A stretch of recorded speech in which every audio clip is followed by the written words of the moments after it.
and Council. Welcome, everybody. If you will rise for the invocation by Councilman Bradley. Dear Heavenly Father, Lord and our Master, thank you for this beautiful day you've given us. Thank you for this assembly of like-minded people that want the betterment of their community and for future generations. Please guide us and lead us each and every day. In Jesus' name we pray. Amen. Amen. Please remain standing for the pledge. I pledge Allegiance to the flag of the United States of America and to the republic for which it stands, one nation, under God, indivisible, with liberty and justice for all. May be seated. Okay, do we have any changes to tonight's agenda? No, sir, we do not. Okay, as a reminder to council, we will go into executive session immediately following our regular meeting. You've each received the minutes from our last meeting. If there are no questions or comments, I'll accept a motion to receive those minutes. So moved. Okay, we have a motion from Councilman McCoy. Is there a second? I second it. Councilman Bradley seconds. All those in favor say aye. Aye. Those opposed, okay, it's unanimous. Okay. At this time, I'm going to call up Director Bennett. Our electric department's been recognized once again for their great service to our community. I'd like him to come up and share what they have been awarded.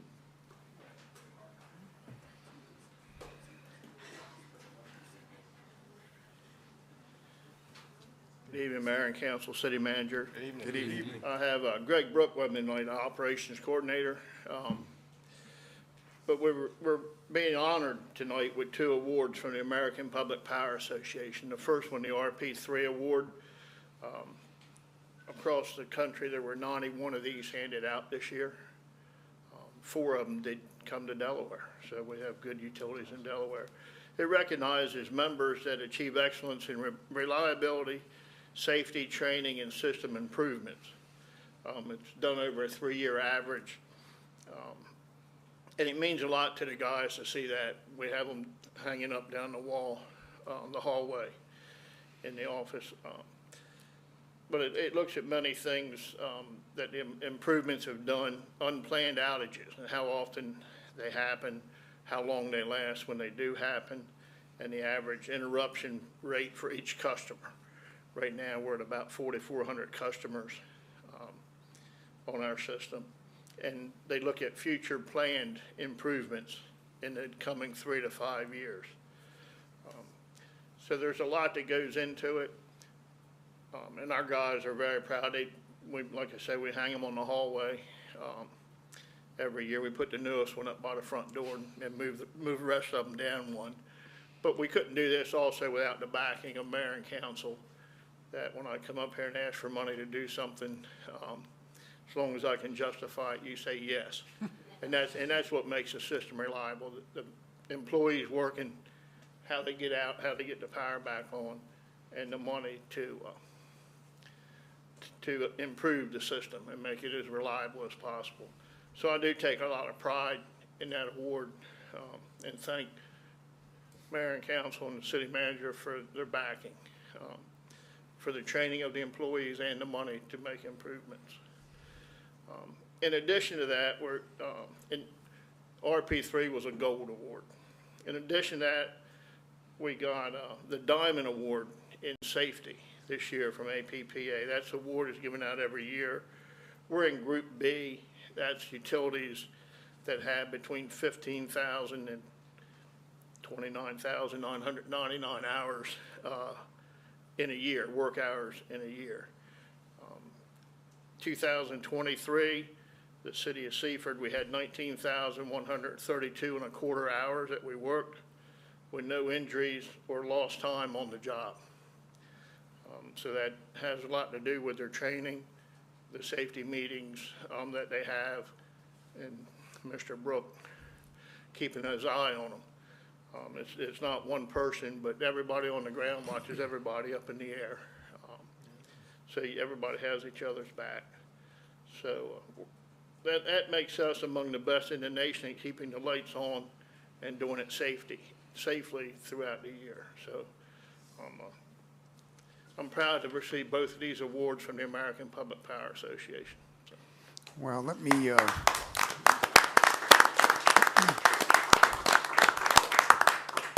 let me say, as a homeowner in our community, that it seems like the storms roll through right about dinner time, and the power flickers off when everything's in the oven and you're ready to eat, and our guys come out in the midst of a storm to try to figure it out and get power back on. I know over the last several years, communication to our community has increased incredibly to let them know what we're working on, timeframes on when they think it'll be fixed. That has helped a lot to let the citizens know what's going on, but I know we bring it up here at the table often about, when the weather's horrible out and we're inside, power goes out, our guys go out and fix it. So not only from the homeowners, but from our hospitals and all the places, really it's essential that the electric's on. We appreciate all you do. So I want to ask Councilman McCoy to come up. I think we're going to take some pictures of these awards.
Okay, next we have public comment. Is anyone here tonight for public comment? We don't have anyone for public comment tonight. Really? Okay. All right, thank you. Do we have any correspondence? No, sir, we do not. All right, first under new business, we're going to call up Miss Ashley Blaylock to walk us through the upcoming election. Good evening. Good evening. So we have an election coming up next week on Saturday. Hopefully everyone is aware. I know some of you are definitely aware. So we just wanted to cover a few things that we felt like are important for residents and you all to understand how we start the process for the election and how we get to where we are now, getting ready to go through it on Saturday. So again, next Saturday, April 20th, polls open from 7 to 3. The elections are on the same Saturday every year, same polling times as well. Voter eligibility, basic things that are required for most elections. You need to be at least 18 years old. You need to be a U.S. citizen, a resident of the city of Seaford. It is hard sometimes because there are people who live in Seaford. They have a Seaford address, but you do have to live within the city of Seaford city limits in order to be qualified to vote.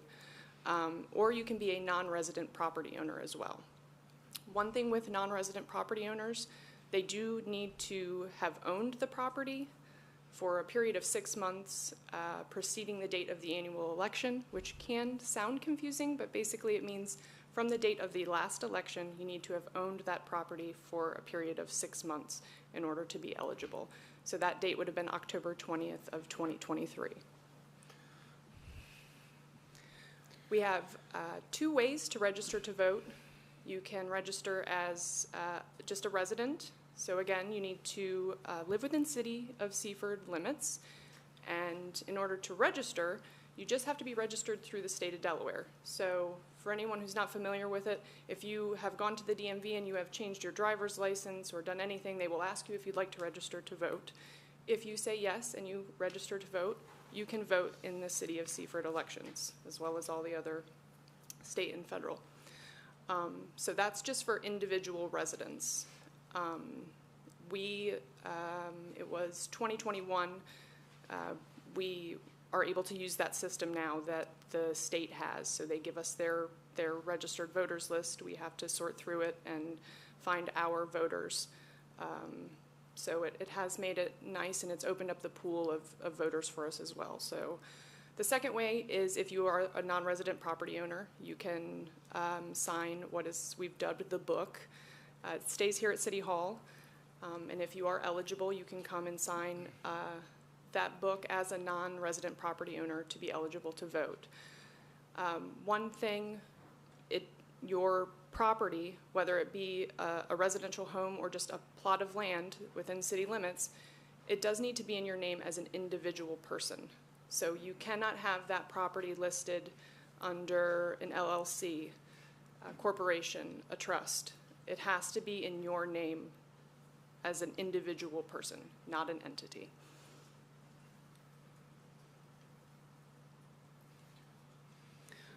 As far as casting your ballots, you have two options. You can come in person, which is great. The camaraderie is great. If we can get a lot of people here on that Saturday, that's awesome. If you can't make it out of the house, or if something's preventing you from coming to the polls in person, you can vote using an absentee ballot. So in line with the state of Delaware's code, we offer absentee ballots to our residents. There is a process that you have to go through in order to do that. How that process looks, you can't just come and say, I want a ballot. We need to verify that you are a registered voter, and you have to actually request that you want to have an absentee ballot. So there's an affidavit that you fill out that says, hey, I want to request an absentee ballot, and this is the reason why. You can do that in several ways. You can call and ask, because it's not a ballot that we're sending to you in the mail, it's a request. So if you say, hey, my name is so-and-so, we try to verify that you have an address within city limits, because we don't want to send you information that's not relevant to you or that you can't use. You can do it by email, or you can come right into the office. You could come into the office, request the affidavit, fill it out. We could give you the ballot right then and there, and you could vote on the spot and leave. You don't have to go through the mailing process. But we can mail it out to you if you'd like.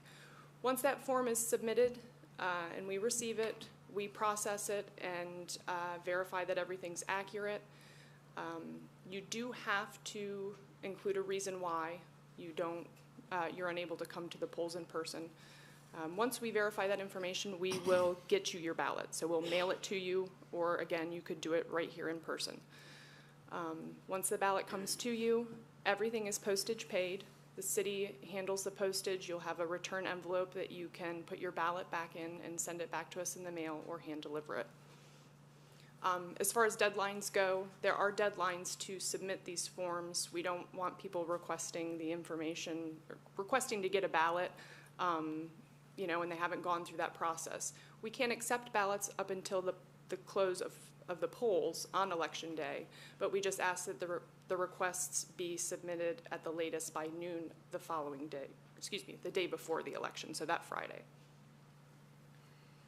This is the actual request. This is what the request looks like.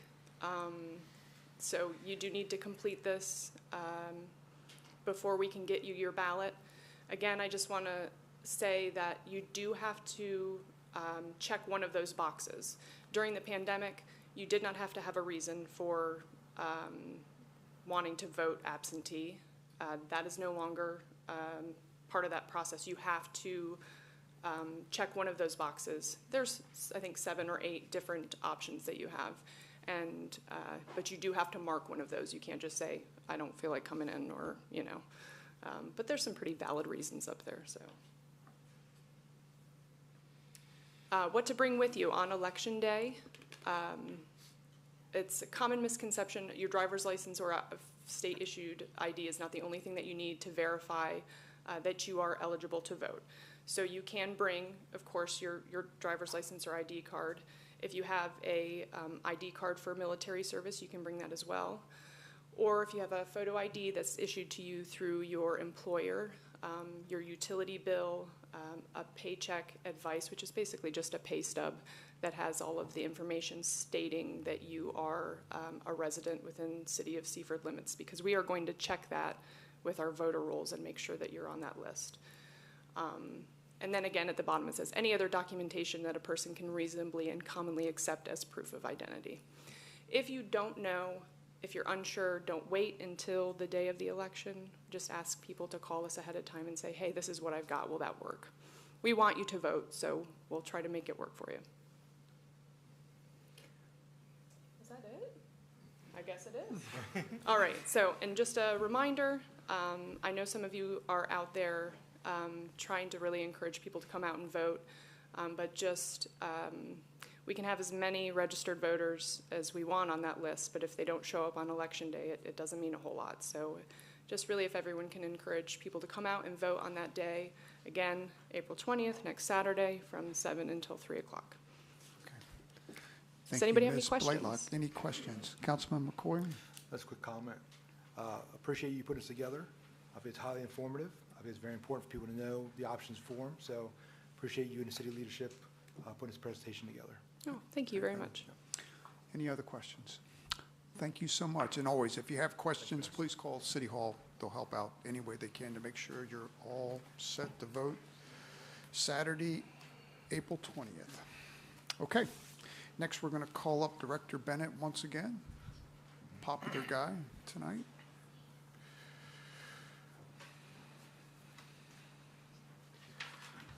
Good evening again. What I'm here for tonight, now that you know how important reliable electric is, I want to ask permission tonight to go ahead and order 19 single-phase pad mount transformers. They're for residential houses and developments, that type of thing.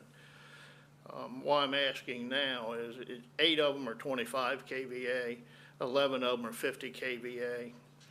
I have prices from, I sent them out to I think it's 6 vendors. 2 of them got back with prices. But I'm asking to be able to order them now. They're in the proposed FY25 budget. $58,000 is in Merrifield and $100,000 in Dolby North. The money in Dolby North also includes about $30,000 for a 3-phase transformer for a lift station that may be put in out there. But delivery time on these is 56 plus weeks. And we're low on them right now. I have some already on order. But if I wait until FY25, there'll be FY26 transformers. So I'd like to have permission to get them ordered now, and would go through United Utility Supply, which is one of our normal vendors for ERMCO transformers. From them, the 25 kVAs are $29.56 each. The 50 kVAs are $38.55 each. From Annixter, these were ABB transformers. The 25 kVA were $6,158, and the 50 kVAs were $6,949. So I'd be ordering them from United Utility. Okay. All right. Any questions for Director Bennett? If not, I'll accept the motion. Mr. Mayor, I'll make the motion to approve the recommendation of the Director of Electric, Bill Bennett, to order 19 single-phase transformers at an estimated total cost of $66,053 to be received in the FY25 budget as presented. Okay, we have a motion from Councilman McCoy. Is there a second? Mr. Mayor, Councilman Holland, I second that motion. Okay, thank you very much. All those in favor say aye. Aye. Those opposed? Okay, it's unanimous. Director Bennett, thank you for staying ahead of this development. We Yeah. appreciate it. Thank you for your support. You're welcome. All right, next we have bids on the Spring Street roof replacement. Is that, you taking that one? Yes, sir. Okay. Okay, so we did put out a bid for the roof replacement at 106 Spring Street. Council will know it better probably as the Birmingham facility. When we built the building, or remodeled the building, I should say, we did have a roof leak, which we fixed temporarily. We did bid this project late last year, and we received no bids. So we waited until February of this year. Happy to report we did receive 3 bids. Nivea Group LLC, Detweiler Roofing, and then the Whalen Company. The Whalen Company was the low bidder. We have worked with them before. They're out of Laurel. Their bid was substantially lower. The only other comment I'll make is the other two bidders were from the Pennsylvania area, so they were long distance away. They did not come to, we did have a pre-bid meeting. They did not come to our pre-bid meeting. The Whalen Company did. So based on our work history with them and the cost presented, it is our recommendation to award it to the Whalen Company in the amount of $23,700. Okay, are there any questions regarding the bid of the roof replacement over on the Birmingham building? If not, I'll accept the motion.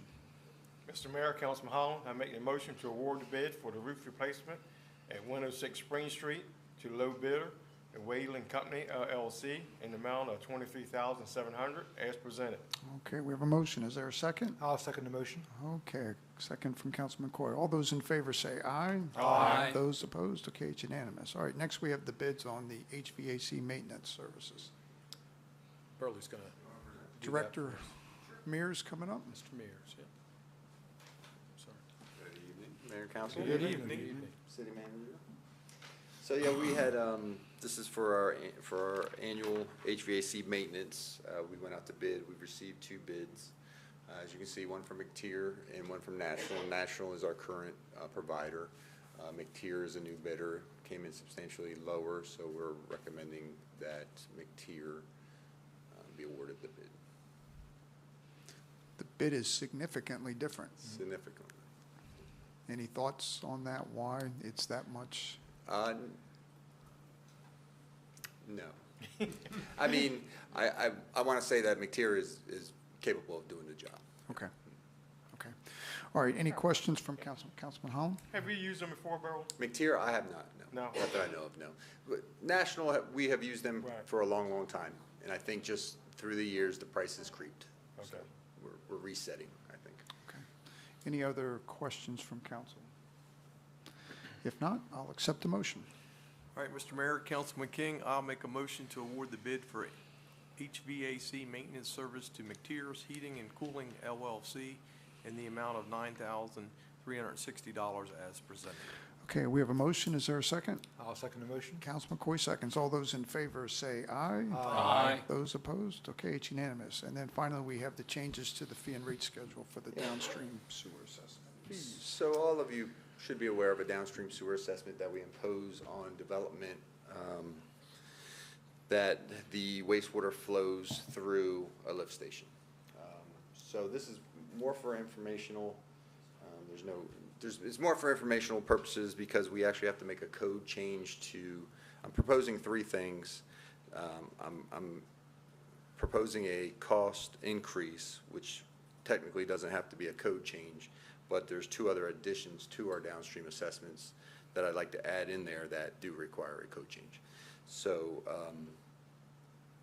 first is I'm requesting to add lift station number 16, which is the Dolby lift station. It just never got added to the list of downstream assessment charges. All of the lift stations are included in it. So I'm going to be recommending to add Dolby to the list. Then the other one is there's a possibility, so to build a phase 2 of the Western Sussex Business Campus sewer, we have to install a deep gravity sewer main that flows to the Ross lift station, which is out at our shop. That section of main was proposed to be built as part of the Melanie's Ridge development. We were hoping that was going to be installed first, but it's just for timing, it has not been. So we're just trying to get some cost recovery through whenever that development does start. We'll start getting some cost recovery for the main that we have to install as part of the Western Sussex Phase 2. And then the third thing is just the fee.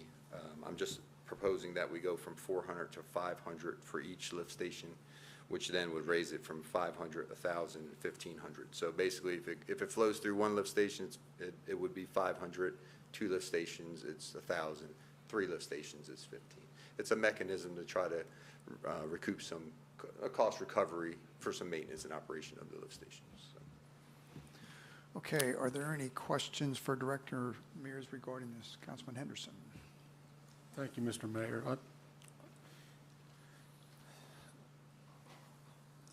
Since we're not taking any action tonight on this, so I would hope that you would consider the financial ramifications of raising the rate. Because the rate that was set, when was this rate set? 2008? Something like that. That sounds right. Yeah. So the $400 number is kind of an arbitrary number. I don't believe it in any way approaches the actual cost. Right. So I would hope that there's going to be some effort, and I know you've put a marker down for 500, but I don't believe it's enough. I mean, if you know my actions over the last 10 years, we don't have adequate cost recovery on our electric. We don't have adequate cost recovery on our water, and this would fall short on our cost recovery for sewerage. So I just hope that you guys go to bat for yourselves and actually come up with a number that approximates actual cost recovery, and then so that the council can have information, and then we can back off from that if we have to, for political reasons or for practical reasons or whatever. But I, for one, would like to know what the actual number is for cost recovery. So it's difficult, because each one's different. So you wouldn't have a common number for each one. So you could have anywhere from $400 to, who knows, $1,500 an EDU, depending on the size of the pipe, the capacity of the pipe, the EDUs going into the pipe. So it's a complicated thing. It can be done. But this is also too just the lift station. So what I'm hoping I would hear from you is the impact fee itself. We need to put some thought into that, as well. So I mean, how much did we spend on the Seaford Village lift station? $1 million. Million. $1 million, and that's one of the smaller lift stations that you have. So if you went, 2011, 2012, you had the retirement living lift station, which was a complete rebuild, right? It was. How much was that? My recollection's 4 about million? 2.8. Yeah, something like that. Does that sound right? Okay, so, those are big numbers, and $400 a pop Does not recover. does not cover any of that to the existing, or let alone any new business that comes through. Now, I realize that, tacking on $4 million to try to recover all of that, that's a 25 or 30 year life expectancy, wouldn't you think? At So least. if you amortize it out, you'll get a number that's not $400 and not $500, but it certainly wouldn't be $10,000 or Sure. something like that, you know what I mean? So I just hope that you come up with some numbers sometime in the future that would give us a reasonably accurate picture of what the impact is. Okay. All right, any other questions from council? I just have a comment off of that. And I think council has to do its due diligence too, right? We could talk about putting up the cost of impact fees, right? But if certain developers come in and say, hey, well, I don't want to pay this fee, right? As an incentive, council typically votes to allow that to happen. So it'd be interesting to see too how much, and I understand there's a cost of doing business, but it'd be interesting to see what that number looks like too. Oh, how much we've given away? Yeah, absolutely. No. What I'm saying, if we kind of look at that, right, and kind of balance that out, maybe the cost of the impact wouldn't be as great as is needed if we look at how much we're giving away. So if we could kind of balance those two numbers out, maybe at the end of the day, maybe that impact wouldn't be as great as Councilman Henderson's alluding to. Possibly. Okay, so this will be coming back through at some future date down the road. Potentially. Yep, Director Mears, thank you so much, appreciate it. Okay, old business. We have no old business, sir. All right, reminder of meetings. All right, it's just a couple. Lighted Up Blue Autism Awareness Event, Monday, April 15th at 6:30 PM across the street in Gateway Park. Citywide Cleanup Week, just our reminder, May 13th through the 17th. And then as the city clerk spoke today, the municipal election is Saturday, April 20th, 2024. The mayor position is up for election. There are two candidates. Councilman Matt McCoy has filed for mayor, and Jose Santos has filed for mayor. There are two council member seats that are open for election, up for election this year for a 3-year term. Those running for those seats are Mr. Alan Quillen, Ms. Roxanne Knight, Dr. Stephanie Grassett, Councilman Orlando Holland, and Mr. James Walsh. That's all I have, sir. Okay, thank you very much. We'll go to committee reports. Mr. Bradley, you're up first. Okay. Mayor Genshaw, City Manager Anderson, fellow council members, city employees, and guests. First of all, I'm sorry I missed last council meeting. I did watch it in its entirety in Tennessee, and my cousins were impressed with the activities that went on. Parks and Recs. The walkway at Riverview has been renovated. High Street irrigation replacement is underway. Completed the men's slow pitch softball schedule, and the first week of the game start on the 15th. Met with Alice from downtown Seaford for familiarizing procedures and brainstorming about the Fall Festival. Also, Katie has shared a pic of the new football shed. Code enforcement. 97 building permits issued in 2024. 1813 rental license issued so far. You know, that's a lot of rental licenses in a small town, and it really kind of caught my attention. Nine-Line Capital demolition permit has been issued, and they are waiting for DelDOT and others for their approval. So I'm going to do a little sidebar here tonight, a little surprise if you might want to know. My father was best friends with Woody Crosby, who was a city manager here, and they got into a lot of trouble together. And I found this in my archives from my mom, and I would like to present this to the city at this time. It is a map of Seaford from in the 1800s. Wow. And the only other one I have seen is in the museum. That's a beautiful. Yeah, so if somebody would like to take custodianship of this, I will pass the torch. Will you go up there and take a picture? And we spoke with Councilman Bradley. He's asked that we find a place in City Hall to hang that, place of honor. So staff will work together with him to mount that in a permanent location.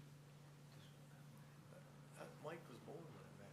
That also shows Cannons Ferry, the streets, Bridgeville. It names businesses that were around in Seaford at that time. There's a photo. So pretty interesting. Mike had his paper route. Thank you very much. Okay. Yeah, that's awesome. If you just put it there, I'll take it back. My wife would maybe bring it back. Councilman Bradley, thank you. Thank you very much. That'll be hung in a very great place where people can see that. That's a rare item. You could stare at that for a little while, and very cool. Thank you. Sure. Next, we'll have Councilman Henderson, Police and Fire. Thank you, Mr. Mayor. I have two complete reports from Chief Wilson and Chief Kraft. I'll go through some of the highlights. The total number of fire calls to date are 289 for an average of 2.8 per day. Total number of EMS calls for 2024 is 1,275 for an average of 12.7 per day. Hours in service for the year are 1,037, and total personnel hours are 2,326 for the year. We have 3 significant incidents. All of them were out of the city. We had a working structure fire on March 26th. March 27th, there was a vehicle crash with entrapment, and on April 6th, there was a vehicle crash with entrapment. At this time, all Seaford Volunteer Fire Department apparatus are in service. You'll see a table here showing the number of gallons, the net cost, and the number of trips to the pump. Under training, the last training was on, pardon me, was on April 3rd. It was changed due to weather. The next training will be on April 17th at Station 71 Blaze for vehicle rescue evolutions. You'll see a chart here for the number of hours in training and the different categories of training and the number of people who attended and the total number of hours. Under EMS, there's 3 applicants for the open position for lieutenant. The State Fire Prevention Commission 710 regulation regarding EMTs and ambulances is out for review and possible changes. Ambulance 8087's new mirrors and new tires for were DOT completed and had an alignment on its front end. And the new ambulance 87, A87, Atlantic, from Atlantic Fire Equipment, the body shop start date is April 9th of 2026, and there's no timeline on a completion date. So it just goes to show you the lead times involved and fulfillment of these orders. Under community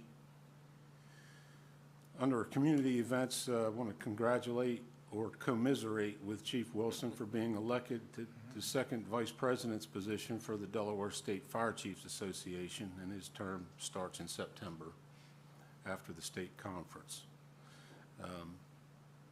The fire department has started its 2024 and 2025 budget process to be approved July 1st. And all Seaford Volunteer Fire Department apparatus fleet has been DOT inspected and safety checked for 2024, so we know we have safe equipment out on the streets. For Chief Kraft's report for the Seaford Police Department, you'll see the usual columns there with the 2024 column on the left, showing totals, total complaints for the year. Moving down under all crimes, there were 99 total, with the distribution under 7 felonies, 20 misdemeanors, 5 violations, 1 civil, and 66 other. We have an 87% closure rate, which is still very respectable. It's above average for the nation and the state. Additional crime data below shows the distribution of the number of the days of the week where these crimes were committed and the time of day. And there were a total of 13 complaints consisting of assault, fraud or forgery, larceny, motor vehicle theft, and robbery. And that excludes shoplifting. There were 4 drug complaints, 3 adults, and 1 prosecution declined. There was unfortunately 1 overdose that the police department responded to. 126 traffic contents with 117 citations and 25 warnings. Yeah, you might notice in previous reports that under the traffic contacts, they were the number of citations was inverse to the number of warnings. With the addition of officers on the street, they've been able to process more citations and in an effort to keep the streets or get the streets safer. There were two alcohol, two DUIs. There were no crash-related DUIs. 25 crashes in this period, and four of those were hit and runs.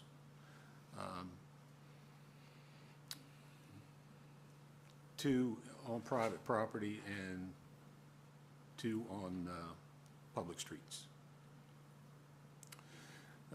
Below, pardon me, below you'll see a list of significant incidents, and I'll leave you with the last one that's highlighted. And if you would put up the photo. The last one is, I'm going to concentrate on this one because it's of community interest. On April 3rd, Seaford Police Department conducted a forgery second and theft, false pretense investigation wherein the suspect allegedly purchased an iPhone 14 with a counterfeit currency, 7 $100 bills and 2 $50 bills from the victim. Investigation revealed the victim listed her iPhone 14 for sale on Facebook Marketplace and agreed to meet with this person in the Roses parking lot. But she never inspected the cash until after this gentleman had left the area. Seaford Police Department was able to identify the subject as a suspect from a picture and a vehicle registration plate and obtained an arrest warrant for theft and forgery second. And the case is pending active. And the chief asked me to reiterate that Facebook Marketplace has become quite popular for commerce, and to be on the lookout for counterfeit cash during these transactions, and to make your transaction in a safe place. So on the screen here, the city, Councilman King helped me out, was it 3 or 4 years ago? One of his initiatives was to get an exchange zone at the Seaford Police Department. There are 2 parking spots with signs in front of them for a safe exchange zone. There's cameras and lighting at this place, and it's in front of the Seaford Police Department. So there's a reasonable expectation of safety during your transaction here.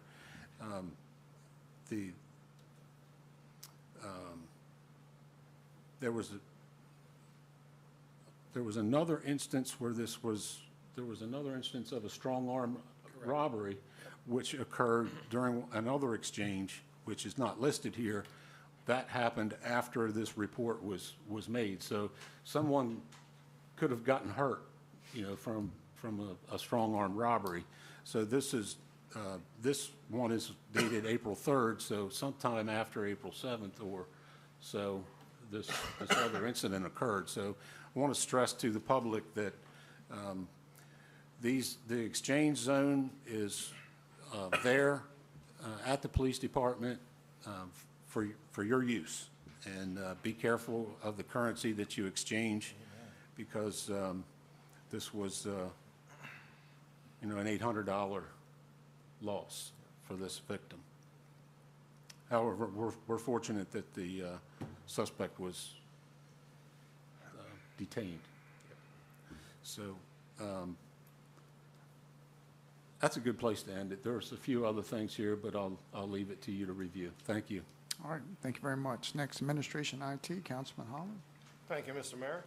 They attended the Seaford School CTE luncheon, and a pre-bid meeting was scheduled for Kiwanis Park renovation project, and the meeting was held with the landscape and maintenance contractor regarding High Street. And they attended various other events and meetings, and all the work is routine. And that concludes my report. All right, thank you very much. Electric, Councilman McCoy. Thank you, Mr. Mayor. I had a few highlights of the report. Since the last report, a crew have trimmed trees behind Lowe's, Texas Roadhouse, and Advanced Auto Parts. Danny Perry achieved 25 years of service with the city of Seaford, which I think was a nice event last week. I know you two gentlemen were there. My biggest takeaway was listening to his colleagues speak about him and how he's worked over the years, and just, that was a fun event. The crew have also changed the capacitor bank on Hurley Park Drive from 150 kVR to 100 kVR, and to change the capacitor bank on Nanticoke Avenue from an automatic to a fixed bank. Regarding our director, he had his standard staff meeting, had a utility coordination meeting in Dover for the Seaford Innovation Project, met with a sales rep, and had a meeting with a property owner on Atlanta Road about extending utilities to their property. Over the course of the next few weeks, they're going to change out poles on East Locust Street with Danella, start working at the KRM building and the Western Sussex Business Campus, and continue changing the lights on Sussex Highway to LED. And I know we did so earlier, but I just want to recognize Director Bennett, Mr. Brook, fine effort, entire department. Those recognitions are very well deserved. Thank you for your service. And back to you. All right, very good. And Public Works, wastewater treatment, Councilman King. Thank you, Mr. Mayor. The report has been submitted in its entirety. I'm just going to hit some of the highlights from each department, starting with the Public Works Department. Work continues on flushing hydrants. A DelDOT permit was submitted to replace the hydrant on Shipley Street. The team cleaned properties for code, and they boarded up an abandoned house as well. All meters were installed in Muirfield 3, and they replaced a service leak on Washington. All alleys were drugged, and sewer mains were videoed. Jumping over to the wastewater treatment facility, plant performance remains well, dewatering performance is well, and high flows are persisting. They replaced the volunteer fire department RAS pump number 2, and it is working great, and quarterly samplings were also completed.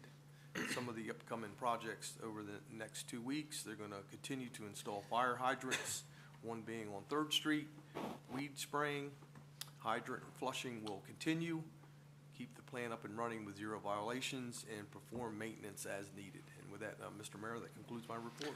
All right, thank you very much. The only thing I want to remind the public is we do have an election coming up. Please vote, whether absentee or in person, please. Okay, with that, I'll accept a motion to go into executive session. So moved. Motion from Councilman McCoy, second. A second. Councilman Henry, second. All those in favor say aye. Aye. Those opposed, unanimous. Thank you.